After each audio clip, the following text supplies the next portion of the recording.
What would you do if the person who gave you life low-key tried to cash out on your death? Yeah, I'm not joking. Imagine waking up to your apartment on fire, barely making it out alive, only to find out later your own mom had already lined up the paperwork to collect the money if you didn't. Wild, right?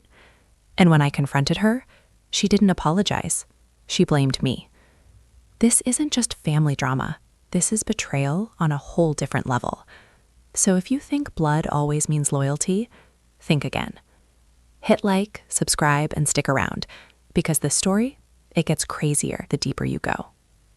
My name is Ava Monroe. I'm 30 years old. And 6 months ago, my own mother tried to cash in on my death. I wish that was dramatic. I wish that was exaggeration. It's not. Let me ask you something. What would you do if you escaped a fire at 3:12 in the morning, barefoot, choking on smoke, thinking you almost died, only to find out later that someone had already filed paperwork expecting you not to survive? Yeah, that's where this starts. It was March 4th, 3:12 a.m. The smoke alarm didn't beep gently, it screamed. That high-pitched end-of-the-world sound that rips you out of sleep like someone shook your soul. I opened my eyes and everything was black. Not night dark, thick dark, heavy dark, the kind that tastes like metal in your mouth. I took one breath and instantly knew. Fire. My lungs felt like I'd swallowed acid, my throat burned, my brain lagged behind my body by half a second, and that half second could have killed me. I grabbed my phone and ran. No shoes, no bra, no wallet. Just survival. The hallway outside my bedroom was glowing orange at the end, like some twisted sunset. Smoke rolled across the ceiling like storm clouds. I don't remember unlocking the door. I don't remember the stairs. I remember falling. I remember coughing so hard I thought I was coughing up my heart. And then I remember cold air slamming into my face when I hit the sidewalk. I stood there shaking, wrapped in nothing but thin pajamas, watching flames pour out of my 4th-floor window. Everything I owned was inside. 7 years of building a life after college. My laptop, my journals, my grandma's ring.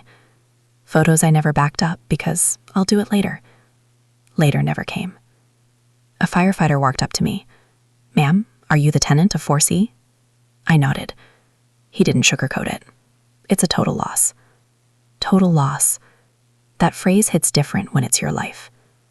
At 3:49 a.m., I called my mom. Because no matter how old you get, some part of you still believes your mom is your emergency contact for life. She picked up on the 6th ring. "Do you know what time it is?" she said. I said, "Mom, my apartment burned down. I almost died." There was silence. Then she sighed. "Ava, you're 30. You need to learn how to be responsible." Responsible? For a fire? I felt something inside me crack. Not loud, not dramatic. Just a clean break. I said, "I don't have anywhere to go." She didn't even hesitate. "That's not really our problem." Click. I stood there on that sidewalk listening to the dial tone. And that's when the first tiny red flag started flickering in my head. Because 5 days earlier, she had shown up at my apartment. First visit in almost 2 years. Unannounced. She walked through every room, touched everything, asked random questions. "Is your insurance updated? Do you still keep valuables here? Are these outlets old?" At the time, I thought she was just being nosy. Now, it felt different. I stayed with my friend Marcus that week. He didn't ask questions, just handed me sweatpants and said, "You're safe here." 3 days later, I called my renter's insurance. The lady on the phone said something that made my stomach drop. "Can you confirm your relationship with Linda and Mark Thompson?" I froze. "That's my mom and stepdad." Silence. Then she said, "Ma'am, they're listed as your sole beneficiaries." I laughed. Like an actual confused laugh. "That's impossible. I never added beneficiaries." She said quietly, "There's a signed amendment from 6 months ago." 6 months ago. I hadn't changed anything 6 months ago. She emailed me the document. And there it was. My signature. except it wasn't. It looked like mine, close enough to fool someone glancing at it, but it wasn't mine. And suddenly I couldn't breathe again. Not from smoke this time. From realization. Someone forged my name. And if I had died in that fire, they would have collected $200,000. I drove straight to the insurance office. The guy there looked uncomfortable before I even sat down. He said, "Ava, a woman came in personally with ID. Said you were too busy to handle paperwork." I whispered, "Was she about 55? Brown hair? Always smells like Chanel?" He nodded. My hands went ice cold. The fire investigator called me that afternoon. He said the fire didn't start accidentally. He said there was evidence of a timed ignition device plugged behind my dresser. A timer. Like something you'd use for Christmas lights. Only this one was set to ignite. And then he asked me one question. Who had access to your apartment the week before the fire? I didn't want to say it. I didn't want to even think it. But the answer was obvious. My mother. And that's when this stopped being a tragedy and started being a betrayal. I didn't confront her right away. I needed proof. Security cameras in the hallway showed her walking in with a large black duffel bag. 3 hours later, she walked out without it. That bag was never found intact, but melted plastic fragments from a timer were recovered. Purchased at a hardware store 2 miles from her house. Paid in cash. Guess who was on the grainy security footage? Yeah. Her. When I called her and casually mentioned investigators were asking questions, her tone changed instantly. She didn't say, "Are you okay?" She didn't say, "I'm sorry." She said, "Don't talk to police without a lawyer." That's when I knew.